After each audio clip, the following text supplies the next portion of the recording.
Pada kesempatan ini kita akan membahas tentang mahalnya waktu bagi seorang muslim. Terlalu banyak ayat-ayat Al-Quran yang Allah subhanahu wa ta'ala bersumpah agar setiap muslim peduli terhadap waktunya. Bahkan per detik dari waktunya di muka bumi ini adalah sesuatu yang sangat mahal. Allah bersumpah wal-lail demi waktu malam, wad-duha demi waktu duha. Allah bersumpah wal-fajr demi waktu subuh. Dan juga yang paling umum yang sering kita dengar adalah wal-asr dan demi waktu. Dan yang kita akan fokus di surah Al-Asr ini. Allah subhanahu wa ta'ala berfirman, a'udzubillahi minasyaitonir rajim, bismillahirrahmanirrahim, wal-asr. Waw adalah waw qasam. Allah bersumpah. Dan Allah tidak bersumpah dalam Al-Quran kecuali sesuatu yang sangat penting yang harus diperhatikan oleh orang-orang yang telah beriman. Asr adalah waktu. Alif lam yang digunakan di sini wa al-asr adalah alif lam yang menekankan tentang waktu itu apa yang dimaksudkan. Sebagian ulama tafsir mengatakan adalah waktu kalian di dunia. Maksimalkan. Lalu Allah mengatakan innal insana lafi khusr. Inna adalah harfut ta'kid. Sesuatu yang menitik beratkan tentang pentingnya apa yang disampaikan.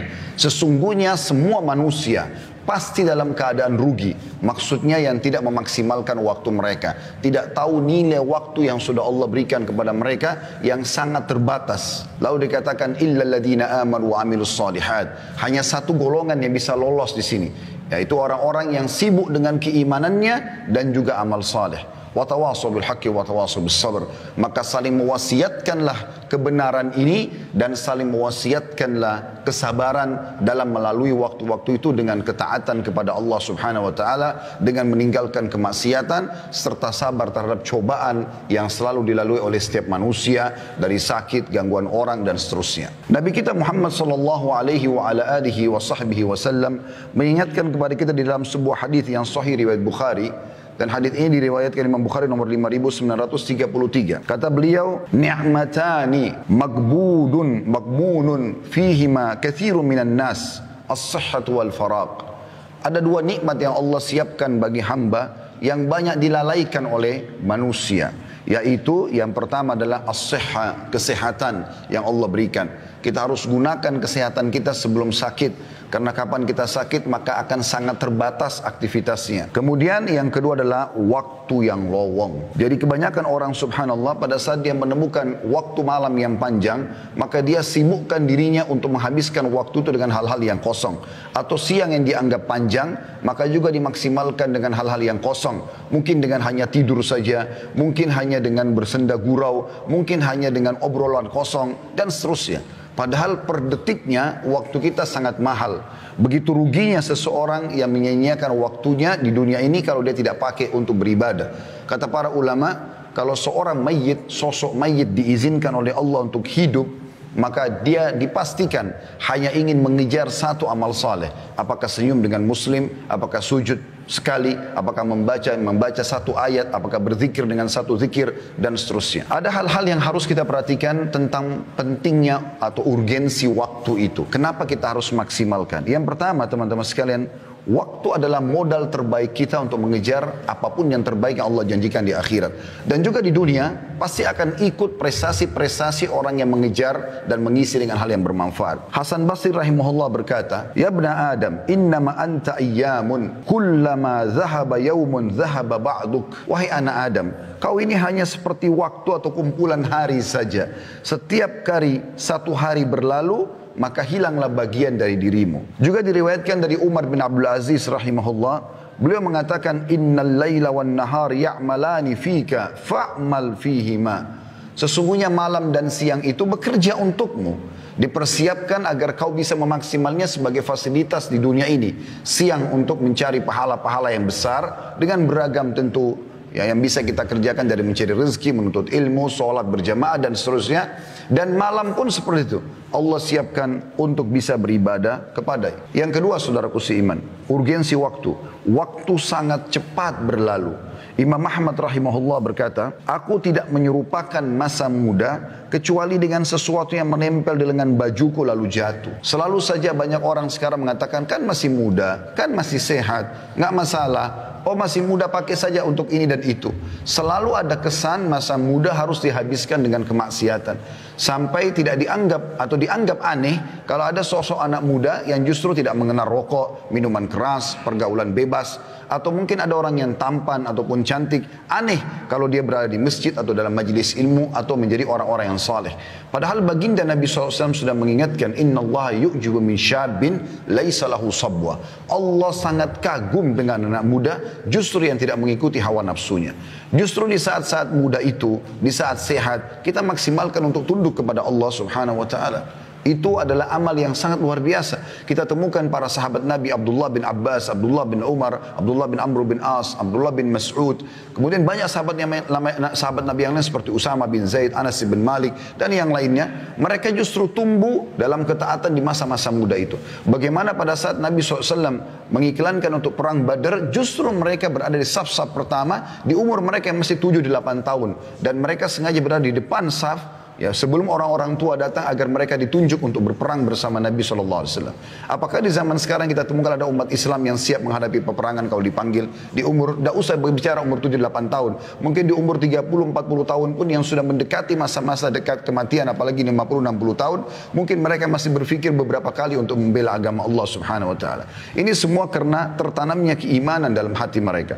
Seorang salaf yang lain bernama Amir bin Abdul Qais rahimahullah berkata, berbicaralah padaku, ada seseorang berkata padanya, berbicaralah padaku supaya aku bisa ambil manfaat darimu. Maka dia ucapkan kalimat yang mungkin harus direnungi baik-baik baru bisa difahami.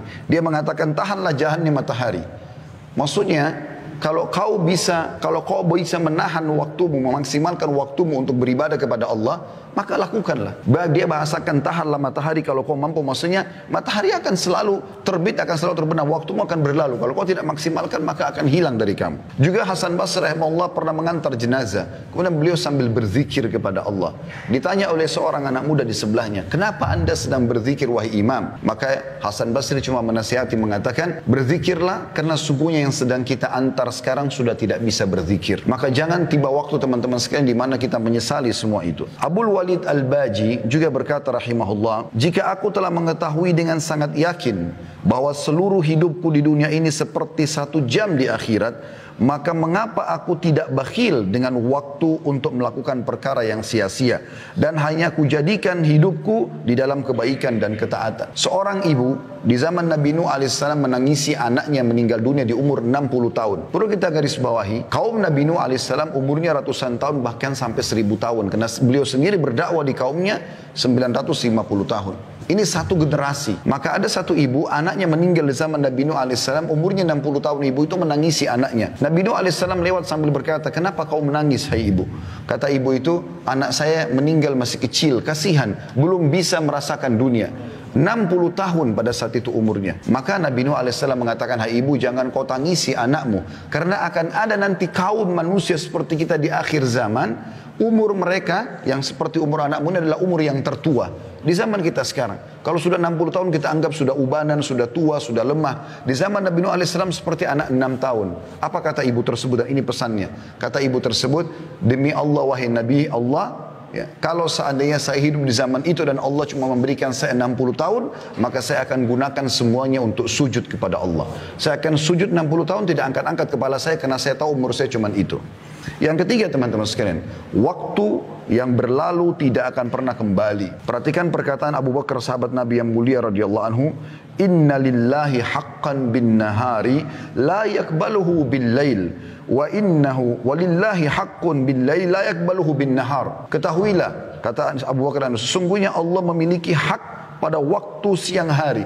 Seperti sholat subuh di pagi hari, sholat duhur, zikir pagi, sholat duha. Itu tidak Allah terima di waktu malam hari. Kalau kita mau sholat duha di malam hari tidak akan diterima sama Allah. Kalau kita mau sholat duhur di waktu malam hari tidak akan diterima. Ada waktunya ditentukan. Dan Allah memiliki hak pada malam hari dan yang dia tidak akan menerimanya di siang hari. Seperti sholat tahajud, sholat maghrib, sholat isya. Nggak diterima kalau kita kerjakan di waktu duhur misalnya. Maka maksud beliau adalah gunakan, maksimalkan baik-baik dalam ketaatan. Hasan Basri juga berkata dalam masalah ini, Beliau menggambarkan tentang para sahabat Nabi, bagaimana mereka sangat luar biasa menjaga waktu-waktu mereka. Adraktu aqwaman kana ahaduhum asyahhu ala umrihi minhu ala darahimihi wa dananirihi. Aku mendapati kaum, maksudnya para sahabat Nabi, mereka lebih pelit dengan waktu mereka daripada dirham dan dinarnya. Umar bin Khattab radhiyallahu anhu diberikan atau dicatatkan atau disenukil sebuah kisah, saking tidak maunya kehilangan waktunya, kalau beliau tidur di malam hari, maka beliau meletakkan seember air di sebelah ranjangnya, dan beliau letakkan tangannya yang sebelah kanan di atas ember air itu, sehingga pada saat beliau tersentuh air tersebut, beliau bangun sholat malam, tidak tidur lagi sampai pagi.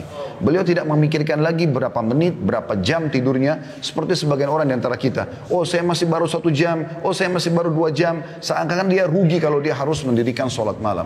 Imam Nawawi rahimahullah meninggal belum 40 tahun umurnya, tapi tidak ada yang tidak mengenal karya tulisnya. Ada banyak buku-buku yang beliau tulis yang luar biasa berkahnya, yang sudah masyhur, daripada hadis Arba'in Nawawi, Riyadus Salihin, yang hampir semua umat Islam konsumsi di seluruh dunia sekarang, diterjemahkan dalam sekian bahasa. Apa yang Anda tahu apa yang dia lakukan? Dia selalu kalau mau tidur malam hari, tidurnya sambil berdiri. Beliau sambil berdiri sambil pegang buku dan menyandarkan punggungnya di dinding, dan satu kakinya disandarkan di dinding, satunya menopang tubuhnya. Kalau dia terbangun, matanya terbuka, langsung baca buku. Begitu mereka mengisi waktu-waktu mereka dengan hal-hal yang bermanfaat. Yang keempat, teman-teman, manusia tidak mengetahui kapan berakhirnya waktu yang diberikan kepadanya. Kita tidak pernah, teman-teman, mengetahui kapan kita meninggal dunia. Keliru sekali persepsi sebagian orang menganggap dia akan meninggal kalau dia sudah masuk di ICU. Dia akan meninggal kalau sudah ubanan. Dia akan meninggal kalau sudah umur 60 tahun. Bukankah banyak fakta kita lihat di sekitar kita yang meninggal masih bayi, masih anak-anak, masih remaja, belum menikah, ataupun baru menikah, atau baru akan menikah di malam pernikahannya? Banyak sekali kasusnya. Dan Anda pun sama saya seperti itu. Kita ini, teman-teman, kata para ulama, sedang berjalan ke liang lahat masing-masing. Tinggal menunggu siapa yang masuk duluan ke liang lahat tersebut. Sangat konyol kalau selalu orang berkata, oh saya masih muda. Ini keliru. Seakan-akan mati tidak akan menjemputnya. Dan kalau ajal datang, tidak akan lagi ada cara untuk bisa menahannya. Apa yang terjadi di kalangan manusia, tabrakan, penyakit kronis, pesawatnya jatuh, misal apa saja kejadian, tenggelamnya kapal yang dia naik kapal laut misalnya, ini hanya bahan cerita manusia. Oh dia meninggal karena sakit, oh dia meninggal karena tabrakan. Intinya ajalnya telah datang. Seorang salafus saleh bernama Abdullah, dia lagi ada di kemahnya di masa klasik dulu. Kemudian lagi makan siang, datang seseorang dengan kecepatan tinggi, menunggangi kudanya sampai debu berterbangan. Kemudian turun dari kudanya lalu membuka pintu kemah. Si Abdullah lalu berkata, wahai Abdullah, ada informasi penting. Lalu Abdullah sambil makan dengan tenang, beliau kemudian mengangkat kepalanya sambil mengatakan, bicaralah. Dia mengatakan, anakmu baru saja dibunuh orang. Yang unik di sini, Abdullah tidak terlihat panik sedikit pun. Beliau dengan sangat tenang memberhentikan kunyahan mulutnya sambil mengatakan, inna lillahi wa inna ilaihi raji'un. Kami milik Allah, kami akan kembali kepada Allah. Lalu kemudian dia lanjutkan kunyahan makanannya. Maka orang itu penasaran, mungkin Abdullah belum dengar anaknya dibunuh orang. Dia ulang yang kedua kali, wahai Abdullah, anakmu mati ditusuk orang. Abdullah tetap dengan kondisi yang sama, tenang sekali jiwanya. Kemudian dia memberhentikan ucapan atau makanannya. Kemudian dia mengatakan, inna lillahi wa inna ilaihi raji'un. Lalu dia lanjutkan lagi makanannya. Orang ini karena penasaran, dia ulang yang ketiga kali sambil berkata, wahai Abdullah, demi Allah saya melihat seseorang memegang pisau, menusuk dada anakmu, keluar darah, meninggal dunia. Artinya tidak ada lagi yang lebih jelas dari bahasa ini. Maka Abdullah tetap sama kondisinya, memberhentikan kunyahan mulutnya, kemudian dia mengatakan inna lillahi wa inna ilaihi raji'un, lalu dia kembali makan lagi. Maka orang ini karena penasaran lalu dia mengatakan, wahai Abdullah, jelaskan kepada saya, apa sebenarnya yang sedang ada di benak anda? Kok bisa anak anda dibunuh orang, anda tenang? Maka Abdullah dalam kondisi aneh dibunuh orang masih bisa tenang, dan dia mengatakan, duduklah, saya akan jelaskan kepada kamu. Lalu dia mengatakan, ketahuilah, sesungguhnya anakku meninggal dunia bukan karena tusukan mereka, tetapi karena ajalnya sudah datang. Kalau ajalnya belum datang, walaupun 1000 orang yang menusuknya, dia tidak akan mati. Kalau ajalnya sudah datang, walaupun tidak ditusuk oleh orang, di detik itu, di waktu itu, di tempat itu, dia akan meninggal dunia. Mati bisa datang setiap saat. Bagaimana seseorang di antara kita bisa merasa tenang dan aman seakan-akan tidak terjadi apa-apa pada dia? Bukankah setiap saat kita bisa jatuh, keseleo? Anda boleh buka di YouTube sesekali mati yang tiba-tiba, tonton supaya kita sadar tidak selamanya harus kita merasa aman. Ya, karena walaupun mati adalah sebuah kebahagiaan bagi orang beriman. Para sahabat Nabi Ridwanullahi alaihim, kalau ada seseorang di antara mereka yang mau meninggal dunia, teman-temannya pada datang mengatakan berita gembira untuk kamu. Kok bisa orang mati dikatakan berita gembira? Maka dijelaskan, karena sebentar lagi kau akan bertemu dengan Allah, sebentar lagi kau akan bertemu dengan Rasulullah SAW, sebentar lagi kau akan terima balasan amal solehmu, sebentar lagi kau akan melihat surgamu. Mereka faham itu, tapi memang semasa hidup mereka maksimalkan untuk beribadah kepada Allah SWT, sehingga kematian jadi berita gembira buat mereka. Tapi kalau kita semua masih kurang dengan amal saleh, masih belum taubat, maka ini semua bisa berbahaya bagi dia. Karena kata Nabi SAW, kalau anak ada meninggal dunia terputus sumber pahalanya, kecuali dari 3 yang sudah masyhur, sedekah jariah, ilmu yang bermanfaat, atau anak saleh yang mendoakan. Artinya akan ada orang-orang yang bisa bertambah amalnya, tapi itu dibantu oleh orang lain atau dia sudah menjadikan aset selama dia hidup. Ada kisah unik di Saudi beberapa waktu yang lalu, seorang kaya raya luar biasa peninggalan hartanya, ya. Seingat saya bisa bernilai sampai puluhan miliar uang itu, atau ratusan miliar uang yang ditinggalkan sama dia. Tapi dia karena selalu sibuk dengan bisnis sampai tidak sempat menikah, dan dia jauh dari kerabatnya. Ya, dia selalu memblokir dirinya tidak bertemu dengan kerabatnya. Intinya pada saat dia meninggal dunia, pemerintah Saudi, tepatnya pengadilan itu menahan hartanya semua dan mencari tahu mana ahli warisnya. Ditemukan hanya ada 3 ahli waris pada saat itu, dan ini sepupu yang jauh karena sudah tidak ada kerabatnya. Orang tuanya sudah meninggal, pamannya sudah meninggal semua. Tinggal ada 3 orang sepupunya dipanggil, dan mereka orang-orang susah. Pada saat datang ke pengadilan, ketiganya berkata kepada hakim pada saat itu, ada apa kami diundang? Ada pelanggaran kami lakukan? Kata hakim, tidak. Apakah kalian mengenal si fulan? Keluarganya meninggal tadi yang orang kaya. Mereka bilang, iya, kami tahu dia, tapi mereka belum tahu kalau meninggal. Iya, kami tahu, cuman dia selalu menjaga jarak, tidak silaturahim dengan kami, tidak membantu kami tidak tahu beritanya. Kata hakim, dia baru saja meninggal dunia, dan dia meninggalkan harta yang sangat banyak. Saya tidak temukan, atau kami tidak temukan ahli waris kecuali kalian bertiga. Maka pada saat itu pun ditandatangani, mereka mendapatkan warisan yang tadinya miskin, langsung dapat puluhan miliar satu orang, tiba-tiba menjadi kaya raya gitu. Maka setelah itu mereka sudah mau keluar dari pengadilan. Kata hakimnya, saya ingin memberikan ide sebentar. Ini pelajaran yang kita ambil. Saya ingin berikan ide kepada kalian. Kan kalian juga mendapatkan harta dari si mayit tanpa upaya apa-apa. Tiba-tiba kalian mendapatkan uang jutaan real, sekian puluh miliar, tanpa ada upaya apa-apa.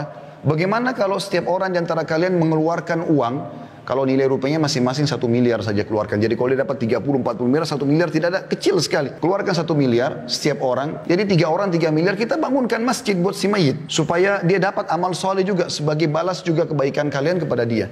Apa jawaban ketiga? Jadi ini kisah nyata teman-teman sekalian. Ini bukan direkayasa. Ini jawaban bagi orang yang selalu berharap nanti ahli warisnya akan berbuat amal soleh buat dia, sehingga dia tidak banyakkan amal selama dia hidup. Ini kekeliruan. Belum tentu ahli waris kita mau berbuat baik buat kita. Mungkin pun kalau dia doakan sebulan sekali. Saya tanya jujur teman-teman sekalian hadir di sini, berapa kali anda doakan kaki anda dalam sehari? Berapa kali anda doakan kerabat anda sudah meninggal? Sebulan sekali kah? Setahun sekali kah? Awal kita meninggal, hari pertama, hari kedua, hari ketiga, hari ke-10, 1 bulan, 1 tahun masih dikenang. Setelah itu akan dilupakan. Maka yang tertinggal adalah amal yang anda kerjakan. Apa kata kerabat yang pertama? Dia mengatakan, saya punya utang banyak, saya mau lunasi. Ini cuma alasan, dia tidak mau bersedekah untuk si mayit, pemilik harta yang sebenarnya. Kemudian yang kedua juga mengatakan, saya sudah lama hidup susah, saya ingin hidup senang sekarang. Maksudnya saya tidak akan memberikan uang untuk bangun masjid itu. Dan kisah yang ketiga, ini yang jadi pelajaran kita, orang ketiga mengatakan, hai hakim, orang ini semasa hidup, kenapa dia tidak bangun masjid buat dirinya? Kenapa sekarang kami ahli waris yang harus membangun? Walaupun orang ini juga buruk karena tidak mau bersedekah, tapi kita ambil pelajaran dari situ. Ternyata amal-amal soleh yang terbaik adalah yang kita tanamkan sendiri selama kita hidup. Kalau kita berharap setelah kita meninggal ada yang berbuat amal soleh, itu sangat kecil sekali persentase yang bisa kita dapatkan. Kalaupun yang mengenang kita anak-anak, Allahu a'lam cucu-cucu dan cicit kita apakah masih mengenang kita atau tidak. Maka maksimalkan saudaraku seiman. Itulah sebabnya Hasan Basri mengatakan, Ibna Adam, iyyaka wat taswifa fa innaka biyaumika walasta bighadin fa in yakun ghadin fa in yaku ghadin laka fakun fi ghadin kama kunta fil yaumi wa illa yakun laka lam tandam ala ma faradta fil yaum. yang artinya wahai anak Adam, janganlah engkau menunda-nunda amalan-amalanmu, karena engkau memiliki kesempatan pada hari ini, adapun besok pagi atau besok hari belum tentu engkau memilikinya. Jika engkau bertemu besok hari, maka lakukanlah pada esok hari itu sebagaimana engkau lakukan pada hari ini. Jika engkau tidak bertemu dengan esok hari, maka engkau tidak akan menyesal atas sikapmu menyia-nyiakan waktu itu sendiri. Oleh karena itu teman-teman sekalian, kita harus memaksimalkan waktu. Tentu saya berharap agar Allah Subhanahu wa taala menjadikan saya orang pertama melaksanakan, bukan cuma mengucapkan tentunya, dan wasiat dalam masalah ini sangat banyak. Intinya kita memaksimalkan waktu kita dengan amal soleh, dan untuk meninggalkan kemaksiatan tidak butuh energi khusus, tapi cukup sibukkan diri dengan amal soleh, kita akan jauh dari kemaksiatan. Rabbana atina fid dunya hasanah, ya Allah berikanlah kami semua kebaikan di dunia, wa fil akhirati hasanah, dan semua kebaikan juga di akhirat, wa qina adzabannar, dan selamatkan kami dari api neraka, wa adkhilnal jannata ma'al abrar, dan masukkanlah kami ke dalam surga bersama dengan orang-orang yang patuh. Ya Azizu ya Ghaffar, wahai zat yang maha mulia dan juga maha pengampun. Ya Rabbal alamin, wahai Tuhan alam semesta. Wa sallallahu ala nabiyina Muhammadin walhamdulillahi rabbil alamin.